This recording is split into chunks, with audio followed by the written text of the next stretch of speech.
Сәлем көрермендер, арнама қош келдіңіздер. Қалдарыңыз қалай? Бүгін біз үй жинайтын боламыз. Демалыстан кейінгі кухнямды осылай ластанып кеткен, осылардың барлығын жуып тазалайтын боламын. Бұл шкафты көптен бері жумай жүредім. Бүгін қалай бар, солай көрсетіп жатырмын. Осында газовканың бетін және де шайнектердің барлығы ластанып, май болып кеткен, соның барлығын жуатын боламын. Және де арнама тіркеліп, лайк басып, комментария жазуды ұмытпаңыздар.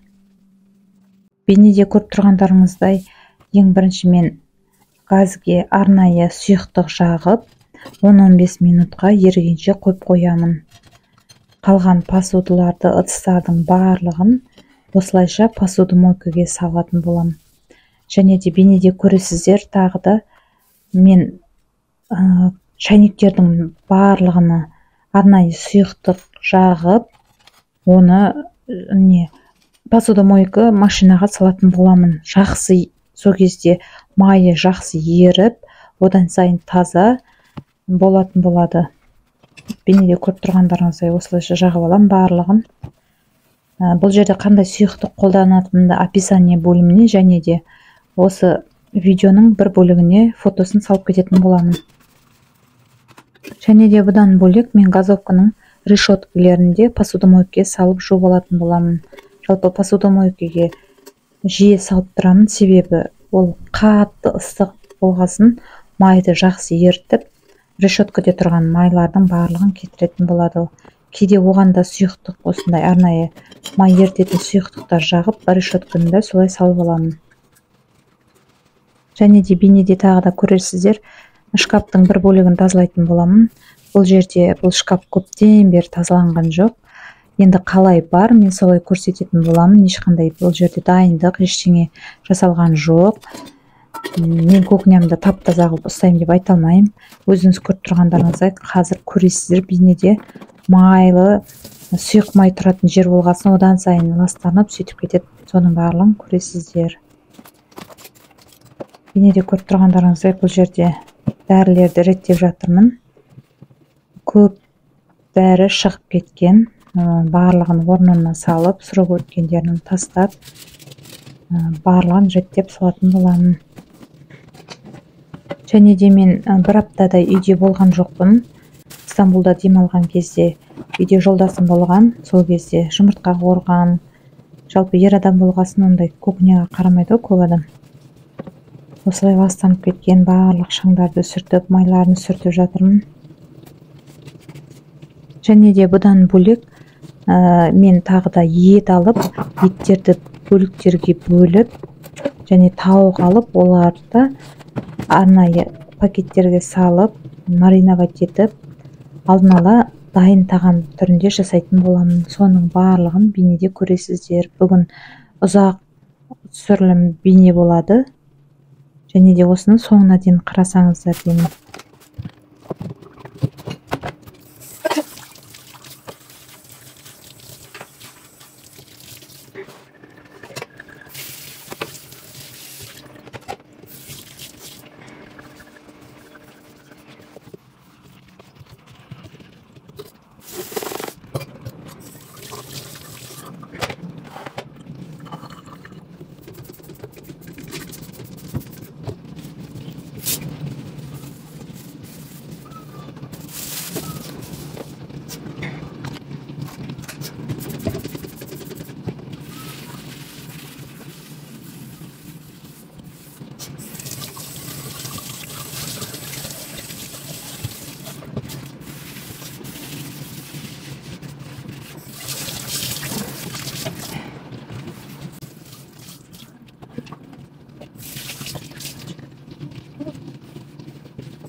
бейнеде көріп тұрғандарыңыздай жаңағы шкафты жуып тазалайтын боламыз. Майланып кеткен.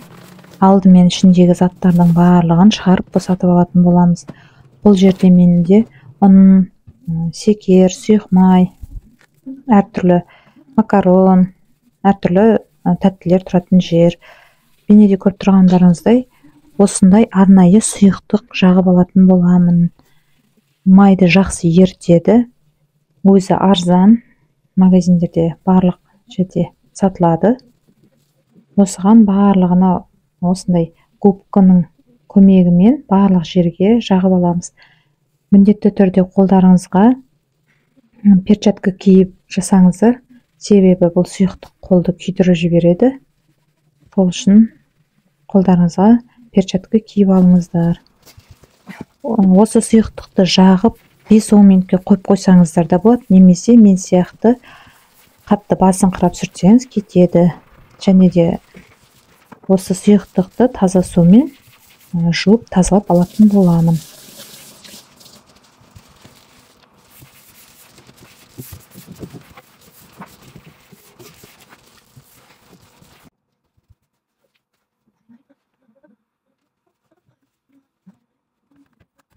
Бейнеде көріп тұрғандарыңыздай, бұдан бөлек шкафтың сырттарын осылайша сүртіп тазалап алатын боламын. Бұл жерде ешқандай сұйықтық қолданған жоқпын, жай ғана сумен тряпканы алып, барлығының бетін сүртіп шықтым.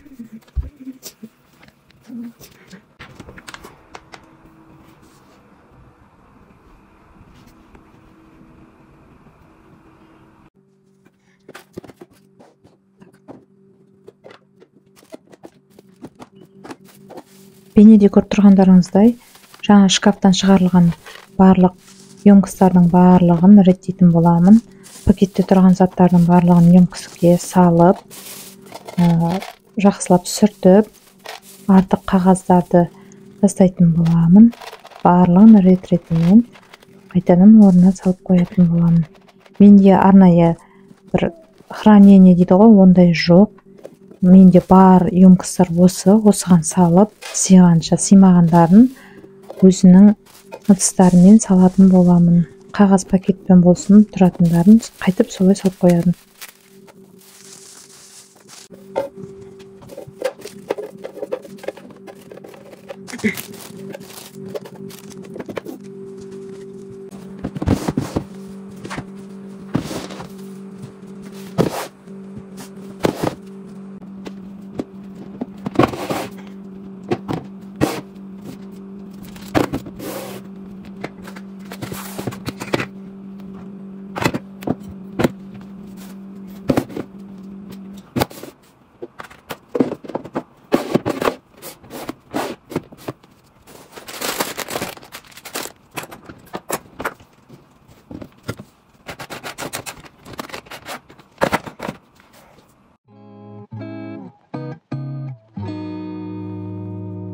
Бейнеде көріп тұрғандарыңыздай, осылайша барлығын жуып тазалап алдым. Шәйнектерді таза, барлығын сүртіп орнына қойдым. Шкафтардың беті, іші барлығы тазарып қалды. Және де арнаға тіркеліп, лайк басып, комментария жазуды ұмытпаңыздар. Сіздерден қолдау күтемін. Бейнеде көріп тұрғандарыңыздай, мен ет алған болатынмын, және де тауық етін алған болатынмын. Солардың барлығын бөліктерге бөліп, алдына ала дайын тағам және де маринадталған ет жасап қоятын боламын. Бейнеде көріп тұрғандарыңыздай, кесіп алған етімізді пісіріп алатын боламын. Мен кесіп алған етті бейнеге түсіруді ұмытып кетіппін. Сразу осылай кесілген етті қазанға салып, пісіріп қуырып алатын боламын. Бұл жерде көріп тұрғандарыңыздай, тауықтың аяқтарын бөліктерге бөліп, жуып тазалап алатын боламын. Және де жаңағы алдыңғы бейнеде көргендеріңіздей, кесіп алған еттің сүйектерін де арнайы пакеттерге салып, бөліктерге бөлетін боламын. Жалпы мен әр ет алған сайын, тауық алған сайын жеңілдеу болсын деп бөліктерге бөліп қоямын, және де маринадтап қоямын, және де қолдан келгенше етті пісіріп қоюға тырысамын, себебі аяқ астынан үлгермей қалған жағдайда пісіп тұрған ет болса қасына күрішін болсын, макаронын болсын салып пісіріп жеп алуға өте оңай және жеңіл. Мен бұл жерде етті майға қуырып, тек қана тұз салам, басқа ештеңе салмайым. Аз ғана су құйып, піскенше осылай қуырып алатын боламын. Жуа, помидор ештеңе салмайым. Себебі оған жуа салсаңыз, помидор, басқа да заттар салсаңыз ашып кетуі мүмкін. Ашып кеткенде еттің дәмі бұзылып, иіс шығып кетуі мүмкін. Сол үшін тек қана тұз салып қана пісіріп алатын боламын.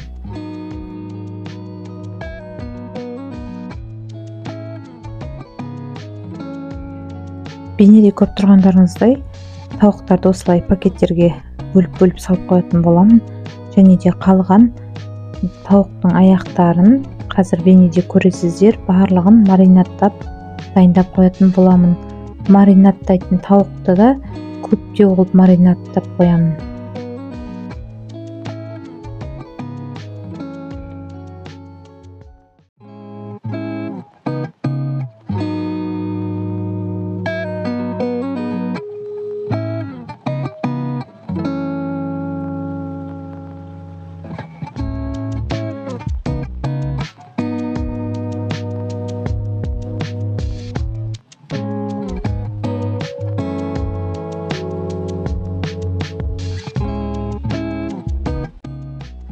Бейнеде көріп тұрғандарыңыздай, жуып алған тауық аяқтарын осындай арнайы ыдысқа салып, қазір үстіне тұзын, бұрышын, майонезді, чеснокты, паприканы, қара бұрышты барлығын көз мөлшерінде салып маринаттайтын боламын.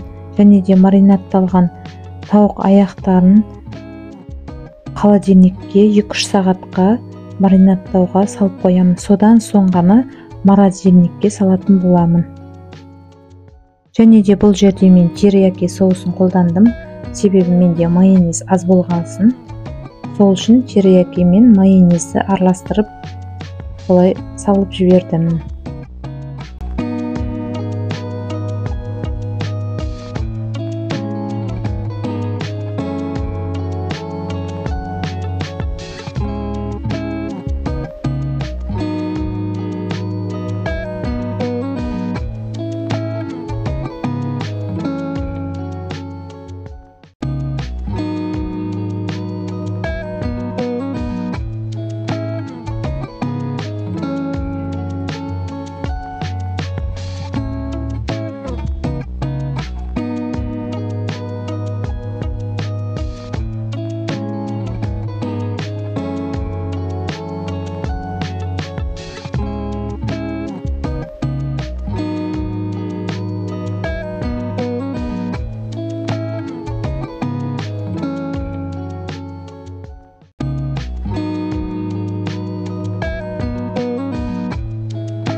Бейнеде көріп тұрғандарыңыздай, бұл қабырға еттері сиырдың жуып тазалап алынған.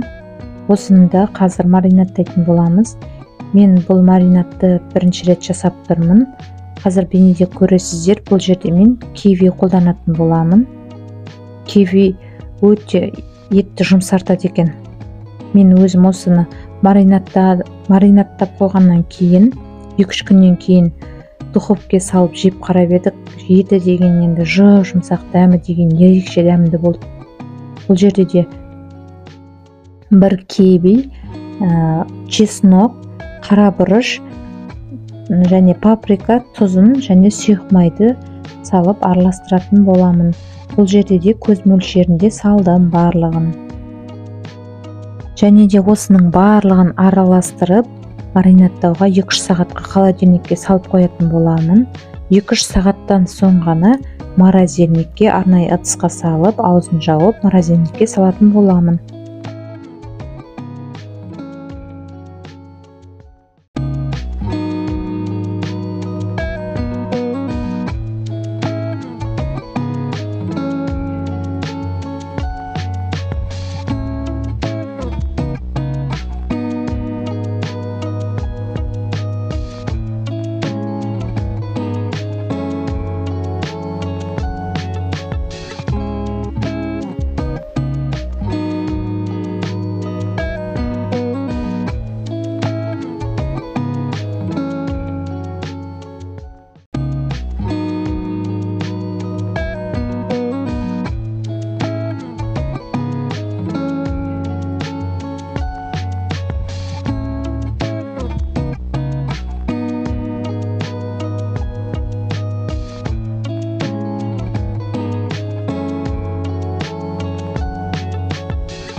Бейнеде көріп тұрғандарыңыздай, манағы қойылып жатқан етіміз. Қазір үстіне аз ғана су құятын боламын. Тұзын барлығын қарайтын боламын. Басқа еттерді орнына салғанша ол ет пісе беретін болады. Және де қалған еттерді бөліктерге бөліп, пакетке салып, морозильникке салатын боламын. Бір етті асуға міндетті түрде бөліп салып қоятын боламын 5 бармақ асуға. Осылайша үлкен еттерді алып аламын. Және де тек қана етті бөлігін оны да 2-3 бөлікке бөліп, керек кезінде тамақ пісіруге алатын боламын.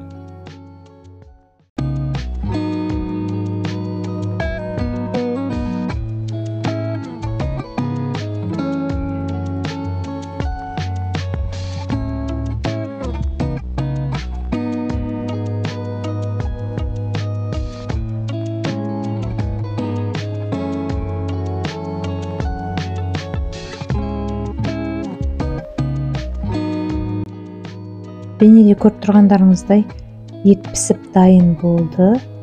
Піскен еттерімізді таза ыдысқа салып, осылай салып алатын боламыз. Және де міндетті түрде холодильникке салмастан алдын салқындатып салыңыздар. Осылай 1 литрлік банкеге салып алдым. Және де қалған еттер, оған қазір мен тамақ пісіретін болам, кешкі асты. Бейнеде көріп тұрғандарыңыздай, маринадталған тауықтарымыз дайын. Осы ыдысымен морозильникке салатын боламын. Және де қабырғаларымызды аузы жабылатын шағын ғана ыдысқа салып, онда морозильникке салатын боламын.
Бейнеде көріп тұрғандарыңыздай осылайша барлығын ыдыстарға салып, морозильникке салып қоятын боламын.